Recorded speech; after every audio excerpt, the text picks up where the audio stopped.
Does NIH audit every year? Because we do want as much to go to Well, why research. can't NIH live with 15% overhead? Senator, we have had a partnership that's been going on for 75 years in this country. Yes, sir, but why can't NIH live with 15% overhead? At this point, what that would do is actually turn institutions like the ones we've heard about here, it would actually make it to where they are laying off researchers and the support folks who are Well, the supporting Gates that Foundation, when they make grants, they limit overhead to 10%, don't they?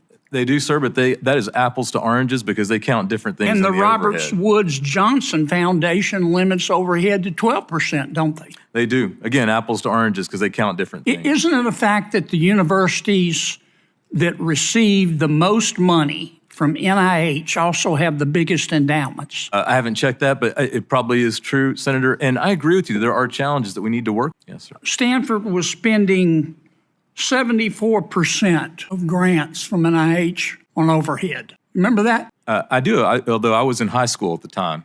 I wasn't. And they audited Stanford. Yes, sir. You remember what they found? They bought a sailboat. They found that Stanford was spending some of that money to pay the salaries of the employees at a Stanford-owned shopping center, didn't they? I don't remember that part. I do. They found that Stanford was spending some of that money that was supposed to go to research, ladies and gentlemen, to renovate the president's home. I believe so, Senator. Again. And to renovate the vice provost's home, too, didn't they? I believe you when you say that. Stanford took NIH research money to help children and applied it to depreciation on a Stanford yacht, didn't they?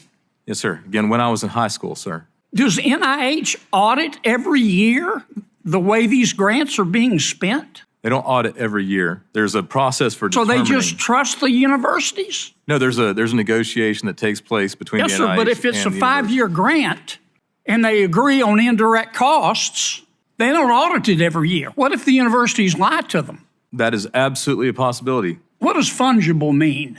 Fungible means that you can move money from one place to another. And money's fungible, isn't it? Money is fungible. What I've heard is the implication is that anybody who is against asking hard questions about the overhead and spending is against biomedical research. Yeah. And I don't agree with that. Yeah, I don't either. And on being abused. And that's just a fact. And if you care about this child here, and I know you do, we all do, then any money spent illegitimately on overhead to pay the salary of a professor in the humanities department at a university is coming out of her research. And it's not wrong to ask questions. It is not wrong to ask No, questions. it's not. Not at all. And Senator, I think it's actually important to ask those questions and optimize the system. And I don't understand why these universities cannot live on 15% overhead when Gates Foundation limits them to 10% and the Johnson Foundation limits them to 12%. Yes.